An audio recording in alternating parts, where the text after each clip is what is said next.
So my lighting setup is very basic, 3-point lighting system, key light, fill light, and a backlight.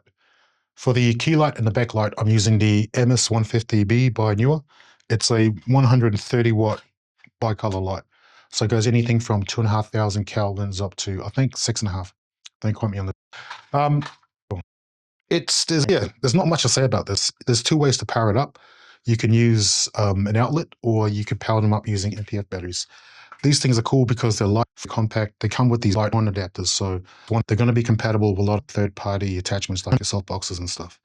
The backlight, which is the HB80C, this one comes in with its own built-in battery, so you charge it up. It's an RGB light, so play around with the colors depending on the mood you're trying to create. I kept all the same brand of lighting for one reason. It's because if you're doing any solo shooting,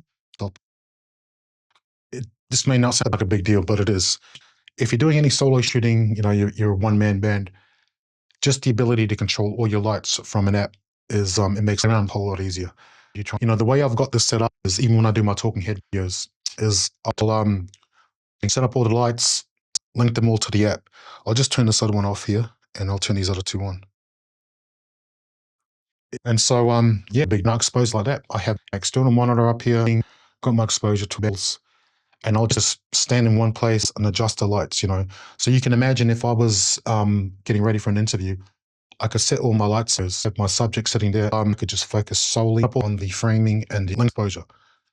And it just makes life easier. It's if you're shooting solo, I think that the goal should be convenience and workflow. Make your life easier, especially because I've never done any of these before. So the last thing I really want to do is be focusing on it. I wonder if it's exposed right. I wonder if the lighting is out of there. Exposure. And the other cool thing is that after you've exposed it, you can chuck on a light, or you can have just a rough look and estimate what the look should be at the end when you color grade it. And so you'll be able to drop lights here or there just to create that shape, that contour before you're after. That's really all there is about these lights. There's nothing deep about it, eh? I mean, I could tell you about the battery life. I've run these MS150Bs using the NPF battery, sorry. I run them at, say, you could between 5 and 10% for like 2.5 hours. And so there's plenty of battery life there for any sort of long form interviews you plan on doing. For this one though, they reckon that you can run this HB80C for just over an hour and 100%. I don't know about that, because I've run this at 40% for an hour and a half and it cut out. So I wouldn't be keen to run this without an external power source. I'd probably be more inclined to grab an adapter, mount a V-mount, and just keep it charging while it's running, just for peace of mind.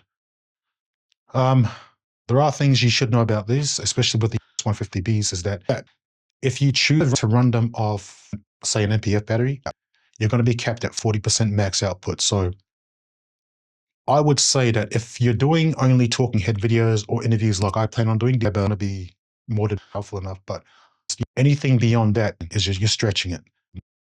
So if you're thinking about doing larger scenes and all that, probably get something a bit more powerful. These are good lights, but they just don't give you that output you'll need to really make a difference, especially in a large room. I also don't know what these are going to be like in a room that has a lot of natural light in it. They're going to be combating, you could just put in an ND filter onto your camera. You could sort of, block out some of the natural light, but are they going to be strong enough to compete with the natural light in the room to create that contrast for your look? Not sure. I'll have a crack when I get there. Now, a lot of my videos, you'll hear me talk about cost. And the reason is because until I started building this up tier, I didn't realize just how expensive everything was, Like, these lights aren't even top tier lights. If anything, they're probably going to be sort of mid-grade. And they're still quality lights, but they're still mid-grade. And even for mid-grade, to give you an estimate, I think it cost around 1,000 Australian bucks. That's expensive. And unless you got money to burn, that's pretty pricey.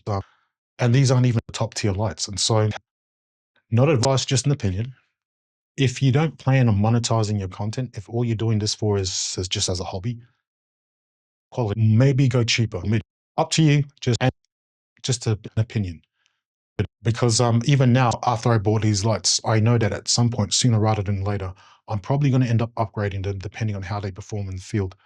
Of all the things that I bought just for this channel, these are the things I have the least amount of confidence in.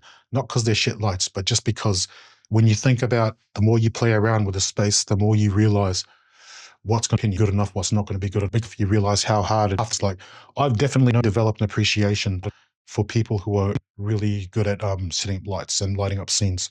It's not as easy as it looks. It's arguably the hardest part of this whole process besides color grading. And so I definitely appreciate that skill set. It's something I really want to, get good at, because you can have everything dialed in, your camera settings, your project settings on your editing software, but if you develop place a light, if you fail to light a certain part of the scene, it'll make or break the mood. So it's definitely a skill set.